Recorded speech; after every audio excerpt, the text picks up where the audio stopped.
முருகா அப்படின்னு பேசினாலே புண்ணியம். முருகர் பற்றி யார் பேசினாலும் நம்ம பார்க்கலாம், தப்பே கிடையாது. இதில் உயர்ந்தவர் தாழ்ந்தவர் அப்படின்னு கிடையாது. ஏன்னா முருக சக்தி ஒவ்வொருத்தருக்கும் ஒவ்வொருட ஊழ்வினை கர்மவினை பொறுத்து இயங்கும். நான் 48 நாள் விரதம் இருங்கன்னு சொன்னவங்களில் ஒருத்தங்களுக்கு 2வது நாளே கிடச்சிருக்கு, ஒருத்தவங்களுக்கு 49 நாள் கிடச்சிருக்கு. யார் சொன்னதை கேட்டு உங்கள் வாழ்க்கை மாறுதோ, யார் சொன்னதை வச்சு வழிபாடு நம்ம செய்கிறப்போ நம்ம அடுத்த கட்டத்துக்கு போகிறோமோ அவங்கள பிடிச்சி ஃபாலோ பண்ணிக்கிங்க. அதனால இவர் தான் கேட்கணுமா, இவர் சொல்கிறத கேட்கலாமா அப்படின்ற குழப்பத்தில் என்றைக்குமே சாமி கும்பிடாதீங்க.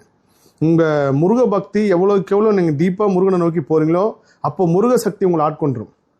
இப்போ நான் பேசுகிறத கேட்குற போது நீங்கள் ஒரு கட்டத்தில் முருக சக்தி உங்களை ஆட்கொள்ள முருகனே உங்கள் கூட பேச ஆரம்பித்து முருகனே உணர்த்துவார் உங்களுக்கு எப்படி வழிபாடு பண்ணணும், எதை செய்யக்கூடாது அப்படின்னு சொல்லி.